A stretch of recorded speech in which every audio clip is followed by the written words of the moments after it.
ஆண்டவர் TMX முறுக்கு கம்பிகளின் அரசன்.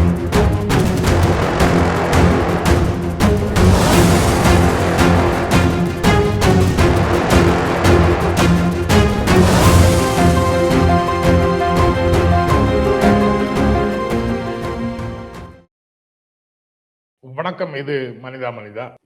திராவிட முன்னேற்ற கழக கூட்டணி கட்சிகளோடு விரைவில் பேச்சுவார்த்தை தொடங்கும் அப்படின்னு முதலமைச்சர் மு.க.ஸ்டாலின் நேற்று செய்தியாளர்கள்ட்ட பேசும்போது சொல்லியிருக்கிறார். இதுவரைக்கும் கூட்டணி பேச்சுவார்த்தையை தொடங்கவில்லை திமுக அப்படின்னு அதுல இருந்து ஒரு இன்ஃபரன்ஸ் கிடைக்குது. அதிகாரப்பூர்வமாக தொடங்காமல் இருந்திருக்கலாம்.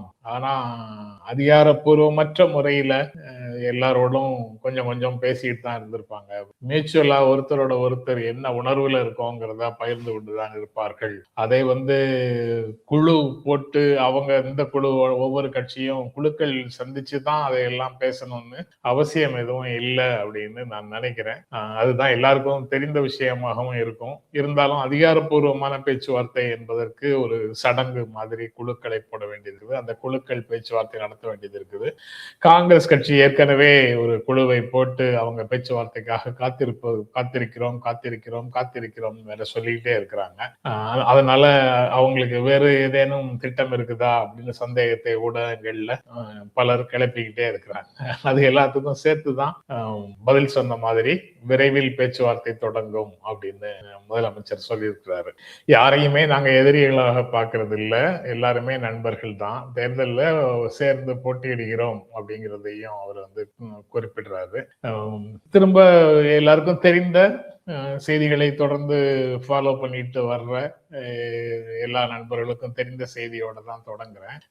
திமுக கூட்டணி ஒரு பக்கம், தேசிய ஜனநாயக கூட்டணி அதிமுக தலைமையில தேசிய ஜனநாயக கூட்டணி ஒரு பக்கம். ஆன் ரெக்கார்டு என்ன சொல்றாங்களோ அதை சொல்லிடுறேன். உண்மையிலேயே யார் தலைமைங்கிறதும் உங்களுக்கு தெரியும். விஜய் கூட்டணிக்கான கதவுகளை திறந்து வைத்துக் கொண்டே தவிக ஒரு பக்கம், அப்புறம் நாம் தமிழர் சீமான் தனியாக களம் காண்கிறார், அது ஒரு பக்கம். 4 முனை போட்டி என்பது இந்த நிமிடத்துல நம்ம கண்ணு முன்னாடி தெரியக்கூடிய செய்தியாக இருக்குது. அதுல திமுக கூட்டணி பேச்சுவார்த்தையை தொடங்கவில்லை அப்படிங்கிறது ஒரு செய்தியாக நேற்று ஊடகங்கள்ல உரையாடல் நிகழ்ச்சியும் நடத்தினாங்க. கூடுதல் கட்சிகளை சேர்க்கும் முனைப்புல அதிமுக இருக்கு. கூட்டணி கட்சிகளோடு ஒரு பேச்சுவார்த்தை தொடங்காத நிலையில திமுக இருக்கு. எது தாமதமான வேலை, எது வியூகம் அப்படிங்கிற மாதிரி நேற்று மாலை மனசுல கூட ஒரு நிகழ்ச்சி நடந்தது. அதுல நான் பங்கு கொண்டேன். அதுல சில கருத்துக்களை முன் வச்சேன். சில கருத்துக்கள் அங்க சொல்லாத கருத்துக்கள் தான். அதாவது இதுல பேச்சுவார்த்தை அதிகாரப்பூர்வமாக தொடங்கவில்லைன்னு தான் நான் புரிந்து கொள்கிறேன். பேச்சுவார்த்தையை ஏன் தொடங்கவில்லை அப்படின்னு நான் நினைக்கல. பேச்சுக்கான முறையான குழுவை போடல. காங்கிரஸ் மேலிடமும் திமுக மேலிடமும் தொடர்புல தான் இருக்கும். இது தொடர்பாக வெளிவரக்கூடிய செய்திகளை பற்றி அவர்களுக்குள் பரிமாற்றம் இருக்கும். இப்போ ராகுல் காந்தி வந்த ஒரு தனியார் நிகழ்ச்சியில நாடாளுமன்ற உறுப்பினர், திமுக நாடாளுமன்ற உறுப்பினர் ஆராசா கலந்து கொண்டார். நாடாளுமன்ற கூட்டத்தொடர்ல கலந்து கொள்வதற்காக, பட்ஜெட் கூட்டத்தொடர்ல கலந்து கொள்வதற்காக டெல்லி போகும்போது நாடாளுமன்ற உறுப்பினர் கனிமொழி ராகுல் காந்தியை சந்தித்து, சோனியா காந்தியை சந்தித்து பேசினார் அப்படிங்கிறது ஒரு பக்கம். இது எல்லாமே அவங்க பேசிய பிற விஷயங்களோடு சேர்ந்து தேர்தல் 2026 தேர்தல் குறித்தும் அவங்க பேசியிருப்பாங்க. அதனால அதிகாரப்பூர்வமற்ற பேச்சாக அதை கொள்ளலாம் அப்படின்னு நான் நினைக்கிறேன். தாமதம்னு சொல்ல முடியுமா? இன்னும் பேச்சுவார்த்தையே தொடங்கல அப்படிங்கிறத தாமதம்னு சொல்ல முடியுமா அப்படின்னு ஒரு கேள்வி வருது. தாமதம்னு நான் நினைக்கல. அது இயல்பாகவே நடக்கக்கூடியதாக நினைக்கிறேன். இன்றைய தேர்தல் களத்தை பற்றிய புரிதல் இருக்கக்கூடியவர்களுக்கு திமுக கூட்டணி ஒரு வெயிட் அண்ட் வாட்ச் அப்ரோச்சோட தான் அதை பார்க்க முடியும். மற்ற இடங்கள்ல என்ன நடக்குது அப்படிங்கிறத பார்க்க வேண்டியது இருக்கு. அவர்களுடைய உத்திகள் என்ன அப்படிங்கிறதையும் புரிந்து கொள்ள வேண்டியது இருக்குது. இவங்க தொடர் வெற்றிகளை பெற்று வரக்கூடியவர்கள் தானே. 2019, 2021, 2024 எல்லா தேர்தலையும் வெற்றி பெற்றவங்க தானே. இந்த கூட்டணி வலிமையாக இருக்குன்னு தான் எல்லாரும் சொல்றீங்கல்ல, முதலமைச்சரும் சொல்றாரு, கூட்டணி கட்சிகளும் சொல்றாங்கல்ல. அப்ப நீங்க பாட்டுல உங்க பேச்சுவார்த்தையை முடிச்சு நீங்க பாட்டுல கேண்டிடேட்டை போட்டு நீங்க பாட்டுல பிரச்சாரத்தை தொடங்கி நடத்த வேண்டியது தானே. எதுக்காக டிலே பண்றீங்க? அப்ப டிலே பண்றீங்கன்னாலே உங்களுடைய உத்திகள் இன்னும் முடிவடையவில்லைன்னு தான் அர்த்தமாகுது அப்படின்னு நண்பர்கள் கேட்க கேட்கிறாங்க. எங்க நிகழ்ச்சிகளுக்கு போகும்போது கேட்கிறாங்க, கேள்வியாக கேட்கிறாங்க. அப்போ இந்த தேர்தல் முறையில அப்படியெல்லாம் ஒரு கட்சி போட்டியிட முடியாது. நீங்க வந்து யாரு முதல்ல வெற்றி கோட்டை தொடுகிறார்களோ அவங்கதான் வெற்றி. அவங்களுக்கு தான் 100% வெற்றி.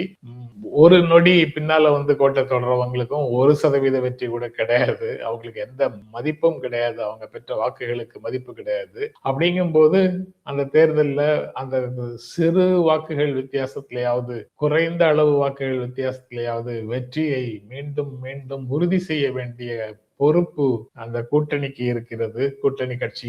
கூட்டணிக்கு தலைமை தாங்கக்கூடிய கட்சிக்கு இருக்குது. அந்த தலைவருக்கு இருக்கிறது. அதனால எடுத்தேன் கவிழ்த்தேன் என்று யாரும் வேலை செய்து விட முடியாது அப்படின்றது ஒரு பக்கம் யதார்த்தமாக இருக்குது. நீங்க தேர்தல் சீர்திருத்தம்னு 1000 தடவை எல்லாரும் பேசுறாங்க. மேலோட்டமாக நடக்கக்கூடிய சில சீர்திருத்தங்களை செய்துட்டு அவங்க வந்து இதுதான் தேர்தல் சீர்திருத்தம்னு சொல்றாங்க. நீங்க விகிதாச்சார பிரதிநிதித்துவ முறையில தான் தேர்தல் நடக்கும்.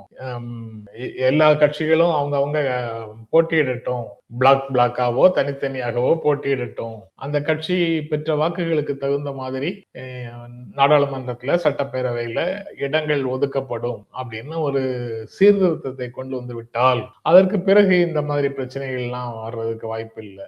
அப்போ வந்து முன்கூட்டியே எல்லாரும் வந்து வேலை செய்வாங்க, அவங்க களத்துக்கு போவாங்க. இந்த தேர்தல் முறையை வச்சுட்டு வேறு விதிகளை வந்து போதிக்க கூடாது அப்படி நிறைய பேர் சொல்றாங்க. தனியா போட்டியிடுவதற்கு உங்களுக்கு திராணி இருக்கிறதா? இதுவரைக்கும் நீங்க தனியாக போட்டியிட்டு இருக்கிறீர்களா? பெற்ற வெற்றி எல்லாமே கூட்டணியால் கிடைத்த வெற்றி தானே அப்படின்னு பேசுறாங்க. இது எல்லாம் வந்து நீங்க கிரிக்கெட் கிரவுண்ட்ல கிரிக்கெட் ஆடுவதற்கு இறங்கிட்டு நீங்க பேஸ்பால் ரூல்ஸ பேசுற மாதிரி, பேஸ்பால் விளையாட்டு படிதான் நான் விளையாடுவேன், நாங்க விளையாடணும் ஒரு தடவை, நீங்க விளையாடுறீங்களா, என்னைக்காவது நீங்க விளையாடி இருக்கீங்களா அப்படின்னு பேசுவது எவ்வளவு அபத்தமானதோ அந்த மாதிரியான அபத்தமான ஆர்கியூமெண்ட்ஸ் தான் இதெல்லாம். பட் ரூல் என்ன, விதி என்ன, எந்த சட்டத்தின் கீழ் தேர்தல் நடக்குது, அந்த சட்டம் என்ன சொல்லுது, இதை பற்றி எல்லாம் எந்த கவலையும் இல்லாம தேர்தல் நடக்குது, தேர்தல்ல வெற்றி பெற வேண்டும் அப்படிங்கிற ஒற்றை பார்வை தவிர வேற எதுவுமே இல்லாத கட்சிகளாக பல கட்சிகள் இருக்கின்றன அப்படிங்கிறது இன்றைய அரசியல் களத்தில் இருக்கக்கூடிய ஒரு சுடும் உண்மை, கசப்பான உண்மை. அதை ஏற்றுக்கொண்டுதான் ஆக வேண்டும். அதை மாற்றுவதற்கு படிப்படியாக முயற்சி செய்யணுங்கிறது ரைட்டு. பட் அதுதான் யதார்த்தமான விஷயமாக இருக்கு. யாரை மாற்றுவாங்கன்னு தெரியல. அவங்க வந்து இந்த கொள்கையை பற்றி பேசக்கூடியவர்களை மாற்றி 24 மணி நேரமும் 365 நாளும் தேர்தலை மட்டுமே கருத்தில் கொண்டு வேலை செய்யற ஒரு சூழலுக்கு மாத்தினாலும் மாத்திடுவாங்க. அவங்க இப்படி இருக்கிறவங்க மாறணும்னு நாம நினைக்கிறோம். ஆனா களம் வந்து தலைகீழான மாற்றங்களையும் கூட உருவாக்கி விடலாம். எது வேண்டுமானாலும் நடக்கலாம். சரி, அதை விடுவோம். இதை தாமதம்னு சொல்ல முடியாது, வெயிட் அண்ட் வாட்ச் அணுகுமுறைன்னு தான் சொல்லலாம். தாமதப்படுத்தினாலும் அதுவே ஒரு வியூகம் தான். ஏன்னா இப்ப 4 முனை போட்டின்னு பேசணும். அது 4 முனை போட்டி தானா, இல்ல கடைசி நேரத்துல ஒரு பரபரப்பை கிளப்பும் விதமாக 3 முனை போட்டியாக மாறுவதற்கு வாய்ப்பு இருக்குதா? அது எப்படி மாறும்? இப்பதான் ஒருத்தருக்கு ஒருத்தர் தீவிரமாக அடிச்சுட்டு இருக்கிறாங்களே அப்படின்னு சிலர் நினைக்கலாம். ஆனா அப்படி இல்ல. அடித்துக் கொண்டிருப்பவர்கள் திரும்ப ஒன்று சேரும் போதுதான் பரபரப்பினுடைய அளவு அதிகரிக்கிறது அப்படிங்கிற ஒரு உத்தியில அவங்க கடைசி நேரத்துல ஃபோர்ஸ் பண்ணி ஒரு கூட்டணியை கொண்டு வரலாம். அது 3 முனைகளாக மாறலாம். அல்லது எக்ஸிஸ்டிங் கூட்டணியில ஒரு பிரிவு வந்து அதுல ஒரு கட்சி 2 கட்சி தவேகாவோட சேர்ந்து இதே 4 முனை போட்டி வேறு வடிவத்துல போகிற மாதிரி ஒரு பரபரப்பு வந்தா அந்த மாதிரி பரபரப்பு வரக்கும் வாய்ப்பு இருக்கு. எல்லா பாசிபிலிட்டியும் இருக்கு. அதனால let us wait and watch அப்படின்னு திமுக தலைமை இருக்கிறதுல தாமதமான போக்கும் இல்லை, காலம் இருக்கு முடிவு செய்வதற்கு. அதனால இது இயல்பானதுதான். அப்படியே தாமதமாக இருந்தா கூட அது இன்றைய தேர்தல் களத்துக்கு அது ஒரு உத்தியாக பார்த்து கொள்ளலாம். கூட்டணிக்குள்ள இருக்கக்கூடியவங்களுடைய பொசிஷனும் தவிர்க்க ஆப்ஷன் ஒண்ணு இருக்கிறதுனால இங்க வந்து சட்டையை இன்னும் கொஞ்சம் மடிச்சு விடலாம், இன்னும் கோரிக்கைகளை அதிகமாக முன்வைக்கலாம் அப்படின்றதுக்கெல்லாம் அப்படி இருக்கக்கூடிய ஒரு சூழல்லையும் கடைசி நேரத்துல பேச்சுவார்த்தையை நடத்துவது அப்படிங்கிறதும் ஒரு விதத்துல சரியான உத்தியாகத்தான் திமுக கைக்கொள்கிறது அப்படின்னு நான் நினைக்கிறேன். அதுக்கப்புறம் திமுகவுக்கு இருக்கிற நபர்களை தாண்டி புதிய கட்சிகளை சேர்ப்பதற்கான வாய்ப்பு இருக்கா, அது தொடர்பாக நடந்த பேச்சுவார்த்தைகள் எல்லாம் என்ன அப்படிங்கிற கேள்வி ஒண்ணு இருக்கு. இருக்கிறதோடவே போகலாம், இருக்கிறவங்களை சாட்டிஸ்ஃபை பண்ணி கூட்டு போறதுக்கு போதுமானது அப்படின்னு ஒரு வேளை திமுக நினைக்கலாம். அல்லது வேறு புதிய கட்சிகளை சேர்த்துக் கொள்ளலாம். மக்கள் நீதி மையம் வந்திருக்குது, தேமுதிக ஒரு வேளை வரலாம். அவங்களுடைய கோரிக்கைகளை எப்படி அகாமடேட் பண்றது அப்படிங்கிறது தான் பிரச்சனை. எல்லாருமே அவங்கவுங்க கட்சி சின்னத்துல நிற்கணும், தனித்தனியாக நிற்கணும்னு கேட்பதற்கு பதிலாக உதயசூரியன்ல நிற்பதற்கு சம்மதித்து வரக்கூடியவர்களை உதயசூரியன் சின்னத்துல நிற்க வச்சாங்கன்னா, அல்லது 6 இடங்கள் அப்படின்னு 6 இடங்களுக்கு மேல கேட்கக்கூடியவர்களுக்கு 6 இடங்கள் வரைக்கும் போன தடவை மாதிரியே நீங்க நில்லுங்க, அதுக்கப்புறம் கூட 2 இடங்கள் கொடுக்கறதாக இருந்தால் அந்த கூட 2 இடங்கள்ல உதயசூரியன்ல நில்லுங்க அப்படின்னு ஒரு ப்ரொபோசலை கொடுக்கலாம். உதயசூரியன்ல நிற்கும் இடங்கள் 160 இருந்து 170க்குள்ள வைத்திருக்க வேண்டியது அவசியம் அப்படின்னு திமுக நினைப்பதற்கு வாய்ப்பு இருக்குது. ஏன்னா நேற்று அந்த நிகழ்ச்சியில மாலை மரசு நிகழ்ச்சியில பேசும்போது தராசு ஷியாம் குறிப்பிட்டாரு, எப்போதெல்லாம் 2 முறையே சொன்னாரு. ஒன்று 1980ல 117 117ன்னு காங்கிரஸோடு பிரித்து நிற்கும் போது தோல்வியை சந்தித்தது திமுக. 2011ல இதே மாதிரி கூட்டணி கட்சிகளுடைய அழுத்தம் காரணமாக 119 இடங்கள்ல போட்டியிட்டது திமுக. மீதி எல்லாவற்றையும் கூட்டணி கட்சிகளுக்கு பிரிச்சு கொடுத்துட்டு அவள பாமக, விசிக, ஒன்றுபட்ட பாமக, விசிக எல்லாரும் அந்த கூட்டணியில இருந்தாங்க, காங்கிரஸ் எல்லாமே இருந்தாங்க. அதுக்கு எல்லாருக்கும் பிரிச்சு கொடுத்துட்டு 119 இடங்கள்ல மட்டுமே திமுக போட்டியிட்டது. இது நேரடியாகவே பார்க்கும்போது கூட்டணி ஆட்சி அப்படிங்கறதை நோக்கி திமுக கூட்டணி வெற்றி பெற்றால் கூட்டணி ஆட்சி தான் வரும் என்பதை போல தெரிகிறதே, நீங்க போட்டியிடக்கூடிய தொகுதிகள் குறைவாக இருக்குது அப்படின்னு கலைஞர் கேள்வி கேட்கும் போது அவர் ரொம்ப தெளிவாக சொன்னாரு, என்ன முடிவு வருகிறதுங்கிறத பார்க்கலாம், அந்த சூழலுக்கு தகுந்த மாதிரி முடிவெடுக்கலாம் அப்படின்னு பட்டும் படாமலும் பதில் சொன்னார். அதுதான் உண்மையான பதிலும் கூட. அதுல ஒரு அந்த தனித்த ஆட்சி அமைக்க முடியாமல் போகுதுங்கிற வருத்தம் இருந்தது. ஆனா எக்ஸ்பிளிசிட் அல்லது தேர்தலில் வெற்றி பெற மாட்டோங்கிறது கூட அவருக்கு தெரிஞ்சிருக்கலாம். அப்படி ஒரு சூழல் வந்தா பார்க்கலாம் அப்படிங்கிற டோன்ல கூட அவர் சொல்லி இருந்திருக்க கூடும். அவர் அப்படிதான் சொன்னார். அது ஒரு சைடு. அதனால திமுக ஒரு 170 இடங்கள் நிற்கும் அப்படின்னு தராசு ஷியாம் சொன்னார் நேற்று. அது ஒண்ணு. அதுக்கப்புறம் தொகுதி எண்ணிக்கையை கூட்டணி கட்சிகள் கூட்டுவது, அப்புறம் ஆட்சியில பங்கு கொடுக்கணும் அப்படின்னு கேட்கறது போன்றவற்றால அந்த பேச்சுவார்த்தை முறியும் என்று நான் இந்த தேர்தலை பொறுத்த வரைக்கும் நான் நினைக்கல. 2026 தேர்தலை பொறுத்த வரைக்கும் அந்த கோரிக்கைகளுக்கு ஒரு முக்கியத்துவம் கிடைக்குது. வெளியில இருந்து அந்த மாதிரி ஒரு அழுத்தம் வருகிறது. ஆனா கூட்டணியில் இருக்கக்கூடிய கட்சிகள் 2017 18ல எப்படி ஒரு நோக்கத்திற்காக ஒன்றிணைந்தார்களோ அந்த நோக்கம் நிறைவேறாத சூழல் தான் இப்போது இருக்கு. மாறாக அப்போது இருந்த நிலையை விட நிலைமை இப்போ ரொம்ப ரொம்ப ஆபத்தானதாகவும் அதிகரிச்சிட்டு இருக்குது. அப்படிப்பட்ட சூழ்நிலையில இந்த கூட்டணியை கட்டி முடித்த கூட்டணியை கீழே போட்டு உடைப்பதற்கு இந்த கூட்டணி கட்சிகள் தயாராக இருக்காது அப்படின்னு நினைக்கிறேன். அப்படி ஏதேனும் நடந்தா அது ஒரு கெடு வாய்ப்பாகத்தான், தமிழ்நாட்டுக்கு நேரும் கெடு வாய்ப்பாகத்தான் அமையும் அப்படின்னு நான் நினைக்கிறேன். அந்த கட்சிகளுடைய பார்வைகள் என்னன்னு தெரியல. கட்சிகள் ஏற்கனவே பொது வெளியில பேசிய பேச்சுக்களிலிருந்து கிடைக்கக்கூடிய உணர்வை மட்டுமே நான் பகிர்ந்து கொள்கிறேன். ஏன்னா திமுக இல்லாத ஒரு ஆட்சி, திமுக அணி வெற்றி பெறவில்லை என்றால் வரக்கூடிய ஆட்சி எந்த ஆட்சியாக இருந்தாலும் அது பாரதிய ஜனதா கட்சியினுடைய ஆட்சி தான்.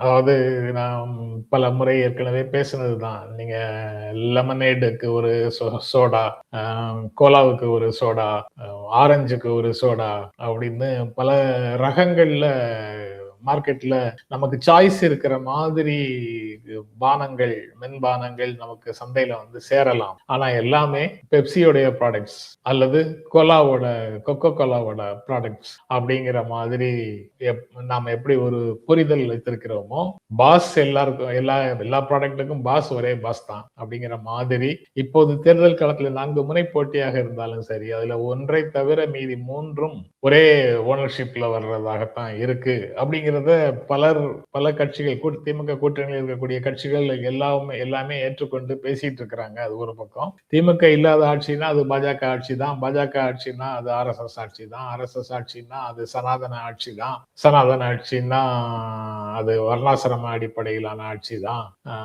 அதை ஒரு காலத்திலேயே அனுமதிக்க முடியாது. அதற்காகத்தான் நாங்க திமுகவை பற்றி கொண்டு நிற்கிறோம் அப்படின்னு விடுதலை சிறுத்தைகள் தலைவர் திருமாவளவன் பல முறை பேசியிருக்கிறாரு. மற்ற கம்யூனிஸ்ட் கட்சிகள் வேறு வார்த்தைகள்ல இதே கருத்தை வலியுறுத்தி பேசியிருக்கிறாங்க. பாசிசம் அல்லது எதேச்சதிகாரம் அல்லது நவ பாசிசம் இதனுடைய கைகள் தமிழ்நாட்டின் கழுத்தை நெரிக்கும் போது அதை விரட்டி அடிப்பது நம்ம ஒவ்வொருவருடைய கடமை அப்படின்னு அவங்க பேசுறாங்க. அந்த பின்னணியில அவங்க இருக்கிறாங்க. அதனால தொகுதி எண்ணிக்கை, ஆட்சியில பங்கு போன்றவை உறவை தீர்மானிக்கும் காரணிகளாக இருக்காது. அது சப்ளிமெண்டரியாகத்தான் இருக்கும். அப்படி சொல்லும் போது இந்த தேர்தல் வெற்றி, அதுல எத்தனை சீட்டு அப்படிங்கிற கணக்கை மட்டுமே அரசியலாக புரிந்து வைத்திருக்கக்கூடியவர்கள் என்ன சொல்றாங்க, எல்லா கட்சிக்கும் அதுதான் கணக்கு, அதுதான் அரசியல், அது இல்லாம கொள்கை கோட்பாடுன்னு பேசுவதெல்லாம் சும்மா பம்மாத்து அப்படின்னு அவங்க கிட்ட இல்லாத ஒன்று யாரிடமுமே இருக்காது அப்படிங்கிற அசம்ஷன்ல சிலர் உரையாடல் நிகழ்ச்சியில பேசிக்கிட்டே இருக்கிறாங்க. அதுவும் ஒரு காரணமாக இருக்கு. இப்படி இருக்கக்கூடிய நிலையில திமுக இருக்கக்கூடிய கூட்டணி கட்சிகள்ல யாரையும் இழக்காது. சில விஷயங்கள்ல உறுதியை வெளிப்படுத்துகின்ற தமிழ்நாடு முதலமைச்சர் சில விஷயங்கள்ல நெகிழ்வுத்தன்மையையும் வெளிப்படுத்துகிறார்ங்கிறத பல நிகழ்வுகள்ல நம்ம பார்க்கிறோம். அந்த நெகிழ்வான அணுகுமுறை கூட்டணியில இருக்கக்கூடியவர்களை ஒன்று சேர்த்து 4வது முதன்மையான ஒரு தேர்தலையும் இந்த கூட்டணியை வழிநடத்தி அவர் கொண்டு போவாரு அப்படிங்கிற நம்பிக்கை வெளிப்படுகிறது. அதனால நிச்சயமாக அந்த கூட்டணி தொடர்ந்து இருக்கும். கூடுதல் கட்சிகளை சேர்ப்பதற்கு அதிமுக தரப்புல முயற்சி செய்கிறது அப்படின்னு ஒரு வார்த்தை அந்த நிகழ்ச்சியில இருந்தது. ஆனா பெரும்பாலும் அந்த நிகழ்ச்சி திமுக காங்கிரஸ் உறவை பற்றியே பேசிட்டு போயிட்டாங்க. அதுல கூடுதல் கட்சிகளை சேர்க்கிறதுக்கு அதிமுக முயற்சி செய்தா அப்படின்னு பார்த்தா அதுலயும் கொஞ்சம் மாறுபட்ட கருத்து இருக்கு. பாஜக முயற்சி செய்து உள்ளுக்குள்ள இன்னும் கட்சிகளை கொண்டு சேர்க்க வேண்டும் என்று விருப்பப்படுகிறது.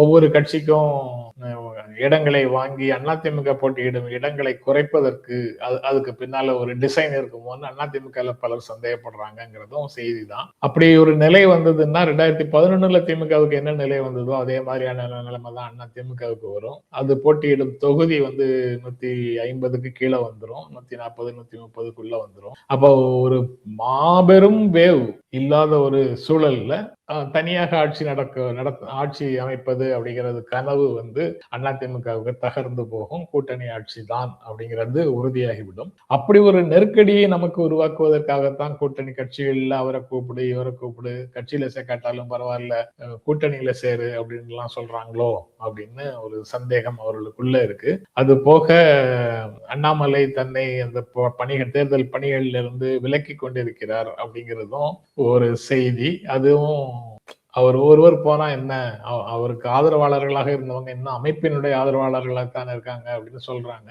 அப்படி எல்லாரும் அப்படி இருக்காங்களான்னு சொல்ல முடியாது. அண்ணாமலையை போல வலிமையாக திமுகவை எதிர்க்கக்கூடியவராக விஜய் இருக்கிறார்னு அதுல கொஞ்சம் பேர் விஜய் டாக் போனாலும் போகலாம்.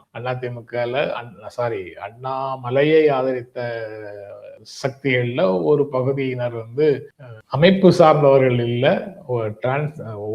ஒவ்வொரு தேர்தலையும் ஓட்டு போடக்கூடியவங்க, ஒவ்வொரு மாதிரி ஓட்டு போடக்கூடியவங்க தான். அவங்க விஜய் பக்கம் போகிறதாக இருந்தாலும் போகலாம். அப்படி ஒரு நெருக்கடி அந்த பக்கத்துலயும் இருக்கு.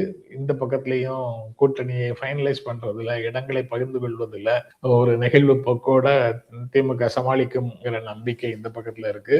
அங்கேயும் இருப்பதே போதும் தான், திமுகவுக்கு எதிரான மக்கள் உணர்வு இருக்கு, அதனால வெற்றி பெற்று விடலாம் அப்படின்னு ஒரு நம்பிக்கையோடு அட்லீஸ்ட் பப்ளிக் பொசிஷன்லயாவது, போஸ்டர்ஸ்லயாவது அப்படி பேசுறாங்க தேசிய ஜனநாயக கூட்டணி சார்ந்தவங்க. அதிமுகவையும் தேசிய ஜனநாயக கூட்டணியும் ஒரு பங்குக்கும் மதிக்காம போட்டியே தாவேக்காவுக்கும் திமுகவுக்கும் தான். தாவேக்கா நம்பர் 1 இருக்கு, திமுக அதுக்கு அடுத்த இடத்துல இருக்கு என்று ஒரு கதையை, ஒரு கருத்தோட்டத்தை விஜய் போன்றவர்கள் முன் வச்சுக்கிட்டே இருக்கிறாங்க. இந்த பின்னணியில தான் அடுத்த வரும் நாட்கள்ல தொகுதி பங்கீடோடு இந்த கூட்டணிகள் எல்லாம் எப்படி நகர்கின்றன தேர்தலை நோக்கி அப்படிங்கிறத பார்க்க முடியும். அதற்கு இடையில மாத இறுதியிலேயோ மார்ச் முதல் வாரத்திலேயோ கூட தேர்தல் அறிவிப்பு வந்து விடலாம் அப்படிங்கிற செய்தியும் சைமல்டேனியஸா ஓடிட்டே இருக்குது. என்ன நடக்குதுங்கிறத பார்க்கலாம். ராகுல் காந்தி நாடாளுமன்றத்தில் பேசியது தொடர்பாக, அதுக்கப்புறம் வர்த்தக ஒப்பந்தத்துல 50% வரியிலிருந்து 18% குறைத்தது தொடர்பாக ஒரு பிரச்சனை ஓடிக்கிட்டே இருக்கு. அதை பேசுவோம்னு நேற்று சொன்னேன், ஆனா இன்னைக்கும் அது முழுமையாக பேச முடியல. பட் இன்னைக்கு ஹிந்துல அது தொடர்பாக ஒரு எடிட்டோரியல் இருக்கு. அன்ஆன்சர்டு கொஸ்டின்ஸ் அப்படின்னு, பதில் கிடைக்காத கேள்விகள் அப்படின்னும் இந்த ஒப்பந்தம் தொடர்பான விஷயங்கள்ல ஒரு செய்தி கட்டுரையும் இருக்கு. ஒப்பந்தம்னு சொல்ல முடியுமாங்கிறதே ரொம்ப அடிப்படையான கேள்வி. அது ஒப்பந்தமே இன்னும் கையெழுத்தாகல. ஒரு ட்வீட் போட்டிருக்காரு. அந்த ஒரு தளத்துல அவரு டொனால்டு ட்ரம்ப், அமெரிக்க அதிபர், அவருடைய தளத்துல அவருடைய கருத்து ஒன்றை போட்டிருக்கிறார். அதுல பிரதமர் நரேந்திர மோடியோட பேசின பேச்சு சுமூகமாக இருந்தது.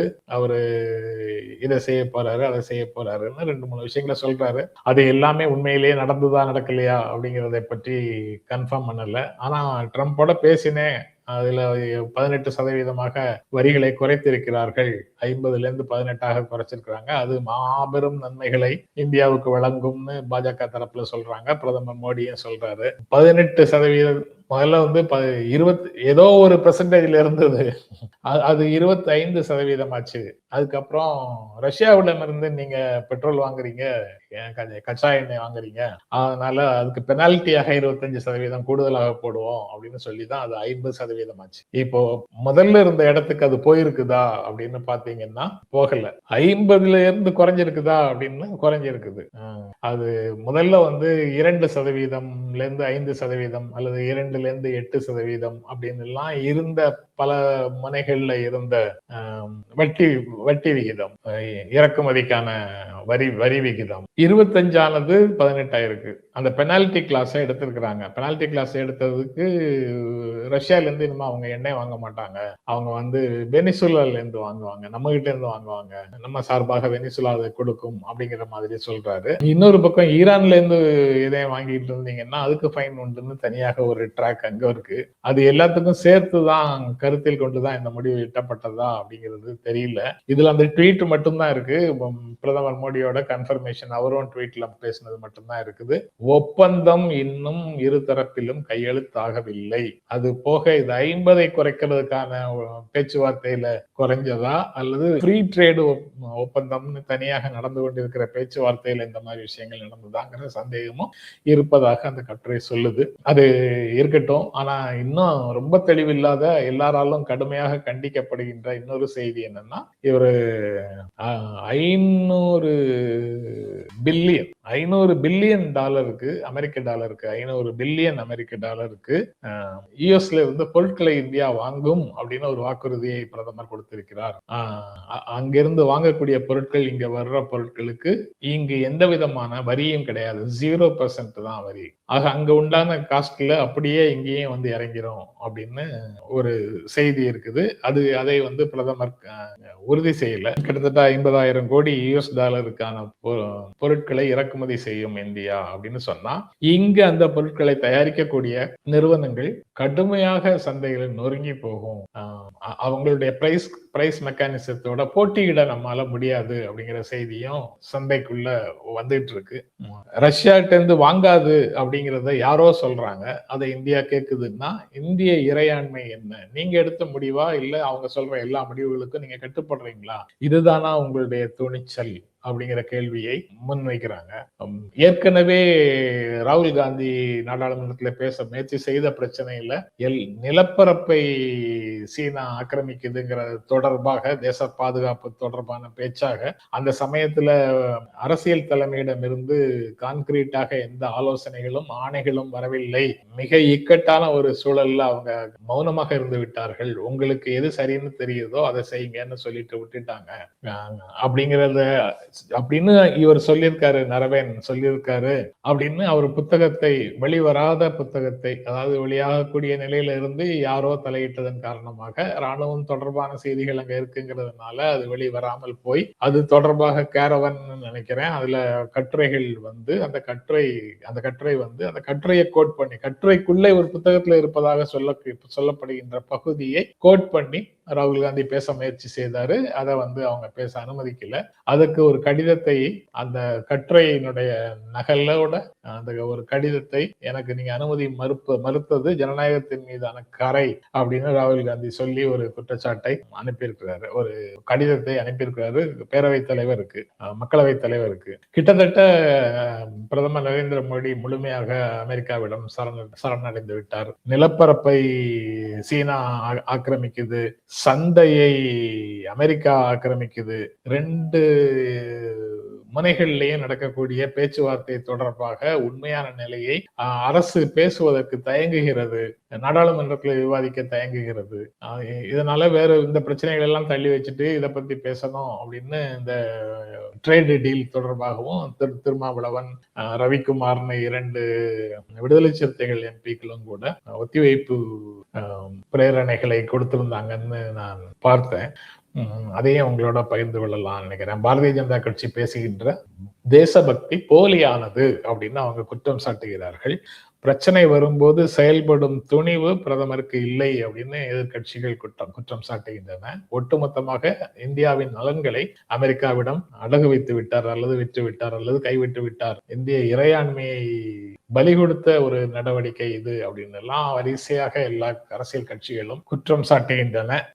இது தவிர இன்னும் ஒரு பிரச்சனை ஓடிட்டு இருக்கு. அதாவது இந்த நில ராகுல் காந்தி பேச முயற்சி செய்தது, அதுக்கு அனுமதி கொடுக்காதது, அதுல உண்டான கண்டென்ட், அதுக்கப்புறம் வர்த்தக ஒப்பந்தத்துல இருக்கக்கூடிய கண்டென்ட், அதுக்கப்புறம் மிகப்பெரிய அளவுல அங்க குற்றங்கள் நடந்தது, சிறுமியரை வைத்து குற்றங்கள் நடந்தது. அந்த குற்றங்கள்ல இந்தியாவை சேர்ந்தவர்கள் யாராவது இன்வால்வ் ஆயிருக்கிறாங்களா இல்லையான்னு அந்த ஃபைல்ஸ்ல வெளியான ஆவணங்கள்ல இருந்து சில விஷயங்கள் பேசப்பட்டு கொண்டிருக்கிறது. இன்னும் உறுதி செய்யப்படாத தகவல்களாக அவை உலவி கொண்டிருக்கின்றன. இணையத்துல அவைலபிளாக இருக்கலாம், பட் பரவலாக மக்களுடைய பார்வைக்கு அதை தேடி பார்க்கின்ற வலிமை இல்லாத சாதாரண மக்கள் போன்ற உங்களை போன்ற நண்பர்கள் பலருக்கு அதை பார்க்க முடியாம இருக்கும்போது, பெருநிறுவனங்கள் சார்ந்த பத்திரிகைகளில் அது வராம இருக்கும்போது அதுவும் ஒரு பிரச்சனையாக நிற்குது. அது வருமா வராதாங்கிறது தெரியல. எப்படி அடுக்கடுக்காக பிரச்சனைகள் இருக்குது ஒன்றிய அரசுக்கும். அது தொடர்பாகவும் நாடாளுமன்றத்துல விஷயங்கள் நடந்துட்டு இருக்குது. அதுவும் என்னென்ன மாதிரி டெவலப் ஆகுதுன்னு பார்க்கலாம். வர்த்தக ஒப்பந்தம் தொடர்பாகவாது சரியான விஷயங்கள் வருதாங்கிறதையும் பார்க்கலாம்.